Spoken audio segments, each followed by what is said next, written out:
pristine. It was some of the best we've seen from him for sure. Yeah, maybe he's actually never looked better than right now, Rich.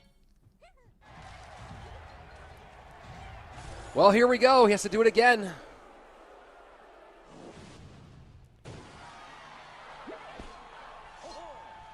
Should always play at 4:15 in the morning. Yeah, seriously. Actually, he probably does because that's how the timing for this game works. Oh, that's true. Right, this is probably pretty normal for him. Wonder if he knows what the sun looks like. So looking like we're going to Giant Skelly Loon here to start off as a miner goes into the tower.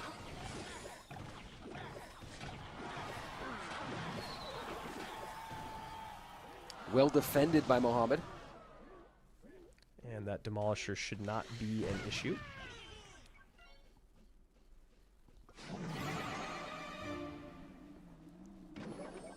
He's starting this Loon all the way in the back. And a bit of a smile on his face about it.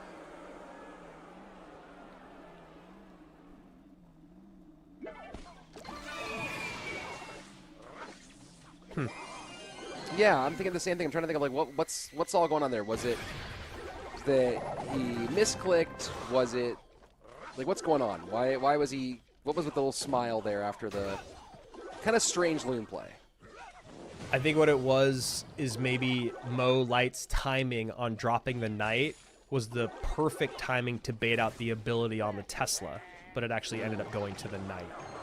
I'm not sure if that's the case, but that's what it felt like because it did feel like that ability was just not the move, but that's because we're watching it, you know, from a bird's eye, and the Knight coming down felt like it happened an eternity before, even though in the gameplay it happens at the exact same time. Bar barrel right-hand lane. Mo with a little bit of pressure, going to let the Tesla do its work on defense. And now Loon into the right-hand side. And poison out early. And ability maybe also a little early. Not getting on top of the Tesla.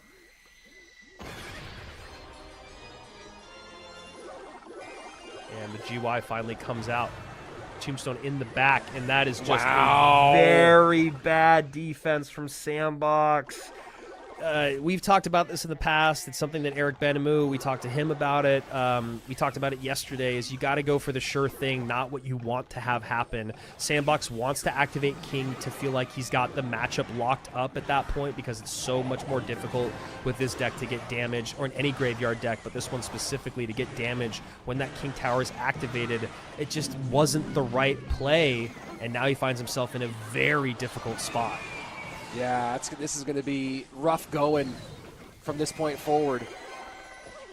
And you have to factor in both the cost of the damage to your tower, the elixir that you spent for nothing. Yeah, that's messing up basically your the same cycle. Yeah. And line not set by the Giant Skeleton as that Knight is tanking for the graveyard, and Sandbox knows that this is all over. Demolisher on tower. And game one very quickly in the hands of Mohamed Light. Opposite direction from our last stanza where it was Sandbox out to... Into unprecedented territory once again. A win in this set guarantees his next appearance at World Finals. Can Sandbox turn things around after a brilliant first best of 5 and then a tough game number 1 here? Vitor has the unique thing of being in one of the 5-member club, much like Morton, much like Elsiop, where he has some of that from the team era. Vitor making it to World Finals of Pain Gaming in 2020. So Mo Light going back to this deck that he ran at the beginning of the tournament, or at least a similar look. Oh, actually, yeah, it is different. It is different. In that one, he had Valkyrie. He did not have Miner. So now he's going for, kind of, it's not the Remy Ellie deck, but it's a lot of pieces of it. It's obviously missing the NATO. This is kind of where I thought Mohamed might go in that game 4 of our previous set. Was something with Miner. He didn't have anything, any spells that really could do a great job of targeting the other side of the board. And I kind of thought he was going to go with some sort of minor deck so that he would have that target. And we're talking about how he couldn't really mess with that Magic Archer in that last game. And this would have been kind of the idea, both the coverage of the delivery on one side and then the ability to target the Magic Archer on the other. Yeah, there's a deck that's on top ladder that is pretty similar to this one that Mo is running. I don't think it usually has delivery. I think it usually has log in it instead, but it makes sense that he's going to try to save log for something else. Sandy just tanks that. What a fascinating choice to just completely tank that Evo wall breakers. Does go to Royal Giant here, which we always love to see Sandbox play Royal Giant. And I wonder if he's going to eat those again, and I think he will. Yeah, he does. There's just too much going on the right-hand side that he's going to have to think about, and you know he's only thinking about getting damage with that Royal Giant. Yeah, I mean, taking 2 sets of wall breakers and Evo wall breakers back-to-back. Wow. That is such a good miner from Mohamed Light to pull that Monk away from the bomb tower so he's not able to use the ability. That placement is just next level.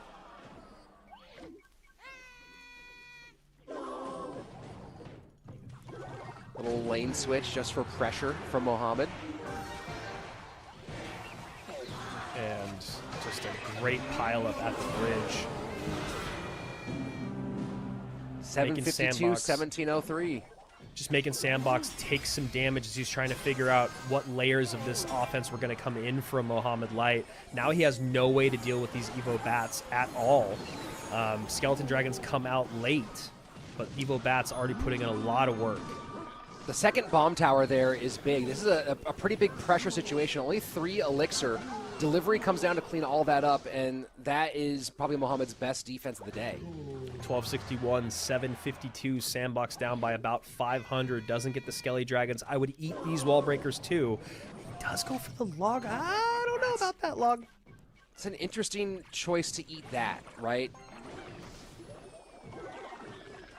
And this time the bomb tower. Yeah, still, again, he pulls it far enough to the left-hand side so the bomb tower is not getting reflected from the Monk.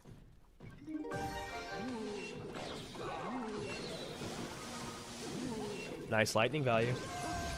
Yeah. But was he baiting it out? Does he get any connection here? Magic Archer gets the connection. Yeah. The Monk Triple shot goes back. Massive. Oh, boy. Miner to the back. Wall breakers trying to sneak on through. Can one get through? Neither do. Magic Archer gets reflected. Magic Archer gets one shot on. That was such a good play by Sandy. He knew that Mo was going to have to go Magic Archer at the bridge, so he immediately hits the ability, and Sandbox is going to be able to take game number 2. Wow. What a game. What a game. Wow. What a match. The mind games and the Monk were absolutely incredible. There was only a couple times, maybe even just one time, where Sandbox was actually able to get the Monk reflection on top of the bomb tower as well. Mohamed let that log and get the other stun cards out of Mo's deck so that he can go in with bait later on. You know, it's just the levels of what you have to think about in these best of 5s is just crazy. So here we go. Game number 3. Both of them sitting back, holding for pause. Could be a bit heavy on both sides, as the meta in general is pretty heavy. Looks like Mo Light having a bit of maybe lag on his camera, hopefully not experiencing it on his tablet. Sandbox maybe going spam here. Yeah, and that's what I was saying. Yep, is the idea that if you can pull a log out and a good building out to stop that charge, then maybe that leaves bait opened in a little bit.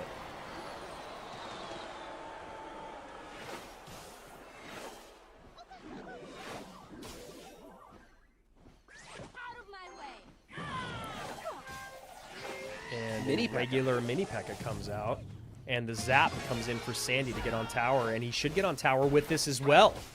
Wow. Mohamed Light struggling in this grand final against Sandbox. Absolutely. And it's refreshing to see, not because I ever like to see Mo Light lose, but because it's always fun to see the greatest players in the world challenged.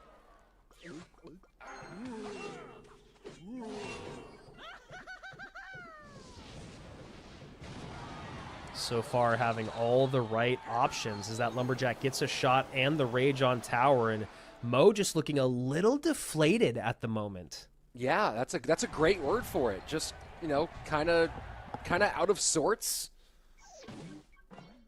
He goes hog opposite lane, right into a Mega Knight.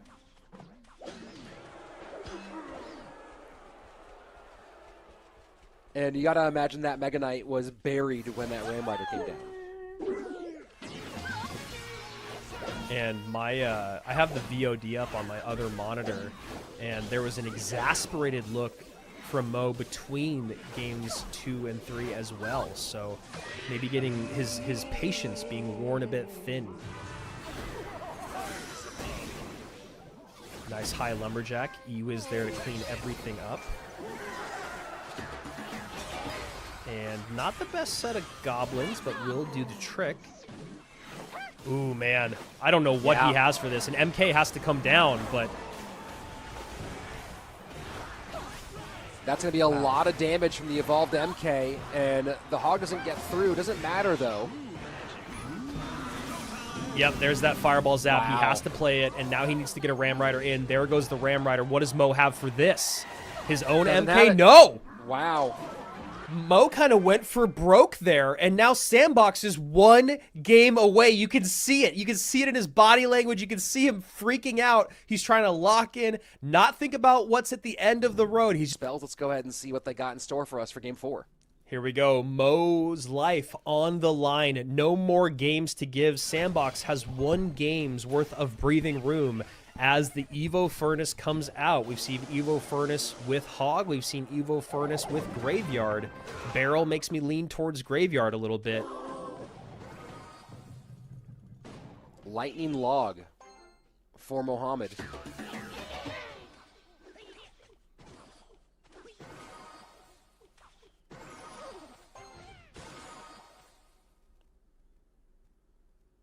My goodness. I know. I'm feeling the exact same thing. Just so much pressure, the tension, all of it. Maybe Pigs? He just ran Hog Rider. I was gonna say it just does feel like it is gonna be Graveyard, and there it goes. No Mother Witch, no poison. The E-Spirit is there to cover. Skeleton Dragon's a good call. Also really annoying to deal with for Graveyard players. And it is Pigs for Mohamed, yeah. And he's running into a Bomb Tower and Valk. Yeah, Bomb Tower, Valk. That Valk is also the Evo Valk. Even the Evo Furnace does a great job against it. He's got the Bar Barrel and the Ice Spirit, so a lot of ways to make those piggies have to work for that damage. Probably some spears here. You see some look on Mohamed's face that might be telling us that he feels like he got here. Whew, Sandbox looking like he has a pretty good matchup in what could be the deciding game of our last best of 5 of the month of April. Our first golden ticket on the line. And if Sandbox also has poison, you know, that's going to do great work against those Skelly Drags. Not to mention that cannon. Yep. Evo Furnace getting picked off. Would have loved for him to be able to support that Evo Furnace just a little bit instead of just going for the snipe on those Skelly Drags. And there's a lot of elixir there. The lightning doesn't open up a huge gap. He gets some good damage. The Evo Valk able to do some cleanup. Yeah, probably would have liked a slightly better placement on the Evo Valk or just a little bit more value out of it. Piggies do get on through to tower.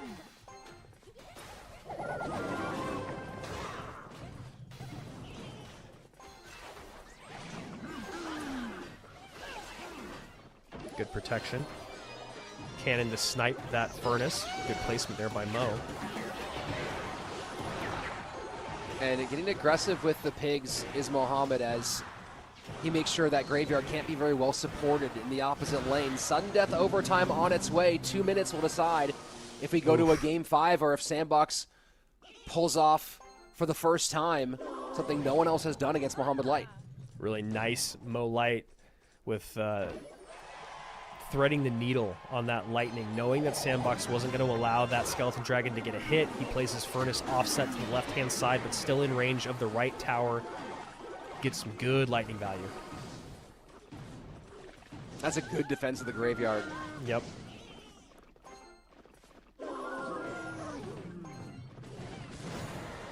And that is a really, really nice high Valkyrie. He's got to stop giving that lightning value, man. It's making me crazy. Yeah, and that might be the nail right there. That's going to be very, very difficult to battle back from, as Mohamed has done a great job of just shutting down these graveyards, and now 422. Does not need much more to finish it. And looks like Sandbox might be saying it's over. Yeah, here we go. Game 5, folks. Best of 1 for a trip to World Finals. Wow. Wow. I feel like that was definitely a situation where Sandbox let the pressure. Tesla yet. You haven't used Inferno Tower yet. Giant Skeleton, Executioner, and Balloon are all open for Mohamed. Is he going Hyperbait? Yeah. I mean, we haven't seen Suspicious Bush at all. I think even in the group stage, you know, after the big nerf that it got. What an interesting pick here. Snowball, Evo Snowball Hyperbait against Hog. There is the Golden Knight. Hog does get a hit. And that ability kind of works. It worked enough to push the Dark Goblin in front and get some damage on tower. Best of 1 for the golden ticket. Sandbox has already pulled off the first best of 5 win, and as you can see, has come back in this one, picking up 2 games in the middle to even this up, 2-2. Really not sure I love this deck pick from Mohamed. Nice Fire Spirit there. I mean, I guess he's also looking at Log, NATO, Zap, all being out. It's funny how they both Bar went Barrels Golden Knight. It is funny. Hog's going to get, no, doesn't get the second hit. Mo Light has to be thinking a lot about how he wants to deal with that Wizard.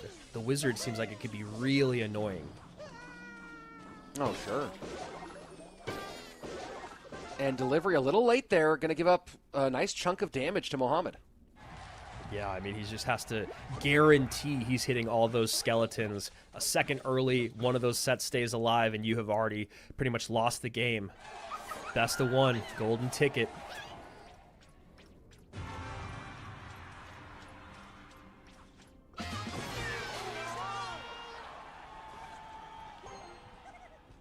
Yeah, I think if you're Sandy, you just try to make these wizards as annoying as possible.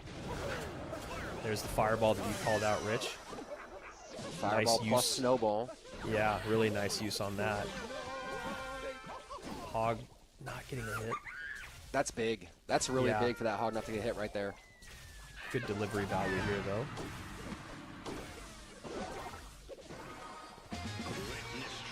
And that was actually a really nice sequence for Mo to make Sandy have to spend a little bit more with that skeleton barrel coming in the way that it did. And a good job avoiding the Hog damage. That Evo Snowball is going to be really critical. I mean, he really has to use knockback and DPS. He has no other way to stop these Hog Riders. Yeah, exactly. There's nothing. So those snowballs are going to have to be used defensively more so than offensively. And, you know, Sandbox most likely just going to ignore this on the left-hand side. My goodness, this is a stressful situation to be in. I like that Earthquake to pop the bush to not have to think about it. And that is a very medium delivery. That delivery was bad. Yeah, and now just trying to pressure at the bridge. You see Mohamed trying to full send right now. Oh, man, it's a Sandbox. fireball for his efforts. And Tesla's down. No. That's it. That's it. Oh, my word. That's it. Oh, and Sandbox wow. knows it. Mo Light claims the golden ticket, and Sandbox feels the pain of loss. Unbelievable. I cannot understand what I just saw here. Sandbox putting together like an all-time run, and then we come down to the final game, and Mohamed Light just breaks through and breaks spirits. Bro, it is literally that one delivery being off by a fraction of a second that started that cascading downhill effect of a devastating bridge spam coming from Mo at the end of that game. I mean, that was just so well played. So many things that Mo Light did in that game to bait out more Elixir or to get Sandbox out of cycle were just so impressive. And the man that has won the last 2 World Finals has now won the first golden ticket in 2026. It's just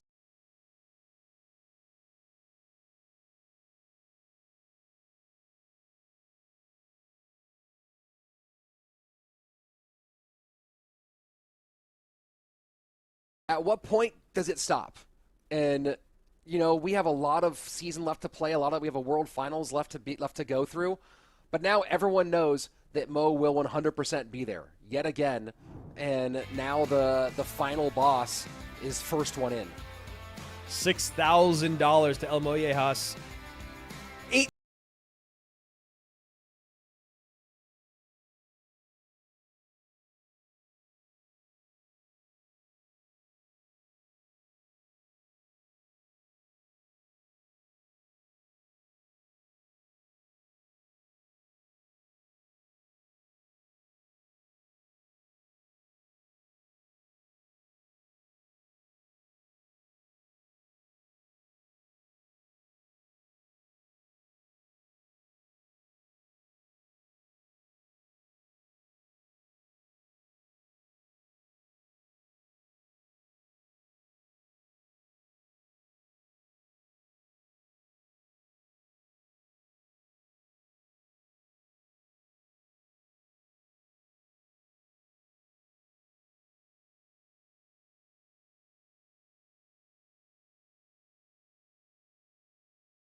To start. Yeah, you see all these guys that got some points after a great showing this weekend. Vitor bringing up the back end. Rakan, Ta, Riley, Clown, Ruby, Rafael Nadal, and Samuel Basoto all under 300, but obviously in the conversation as this is the first monthly final. Tanjiro, OP San, Kimchi, EGW, Adriel, and El Mollejas all just below and in that 300 range. Then, of course, Sandbox at 485, Mo at 600 with the golden ticket.